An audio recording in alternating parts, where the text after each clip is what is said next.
कभी किसी का हक मत खाओ। एक शख्स का इंतकाल हो गया।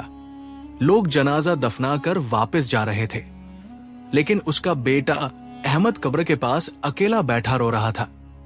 अचानक पास की एक कब्र से एक जला हुआ हाथ बाहर निकला और उस हाथ में एक चिट्ठी थी। ये मंजर देखकर अहमद घबरा गया। उसने अपने साथ आए हुए एक और शख्स को यह दिखाने की कोशिश की, लेकिन उसे कुछ भी नजर नहीं आया। उस शख्स ने अहमद के सर पर हाथ रखकर कहा, बेटा, तुम्हें अपने अब्बा का सदमा लगा है। अहमद डर के मारे घर वापस चला गया। अगले दिन अहमद फिर कब्रिस्तान गया और अपने अब्बा की कब्र पर फातिहा पढ़ने लगा। तभी उसकी नजर फिर उसी कब्र की तरफ पड़ी और फिर से वही जला हुआ हाथ बाहर आता हुआ नजर आया। उसने कब्रिस्तान के खादिम को बुलाया, लेकिन उसे भी कुछ नजर नहीं आया। खादिम ने भी यही कहा, तुम्हें अपने अब्बा के इंतकाल का सदमा है, घर जाओ।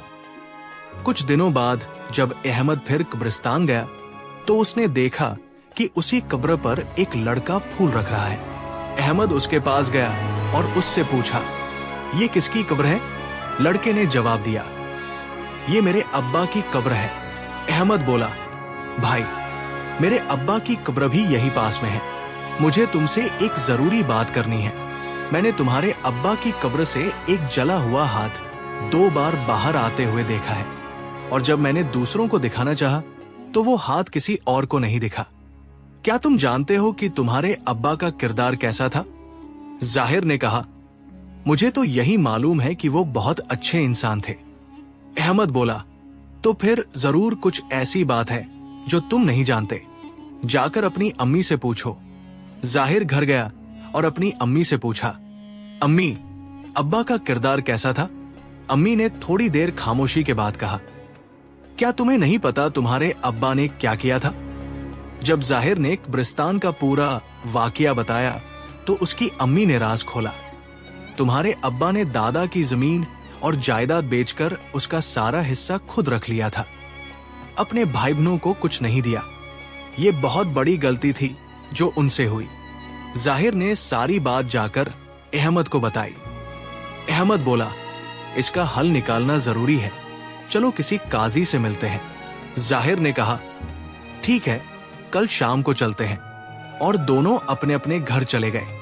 उसी रात अहमद जब सो रहा था तो जाहिर के अब्बा उसके ख्वाब में आए और बोले, जाहिर से कहना कि अपनी अम्मी से कहे कि जमीन जायदाद के जो पैसे मिले थे उनमें से मेरे भाई बहनों का हिस्सा उन्हें वापस लौटा दे, तभी मेरी रूह को सुकून मिलेगा। अहमद नींद से डरकर जाग गया और सुबह सुबह जाहिर से मिलने गया। जाहिर बोला, तुम अभी क्यों आए? हमें तो शाम को काजी के पास जाना था। अहमद बोला, अब जरूरत नहीं है। तुम्हारे अब्बा मेरे ख्वाब में आए थे और उन्होंने कहा है कि उनके भाई बहनों का हक लौटा दो। जाहिर ने यह सब अपनी अम्मी को बताया।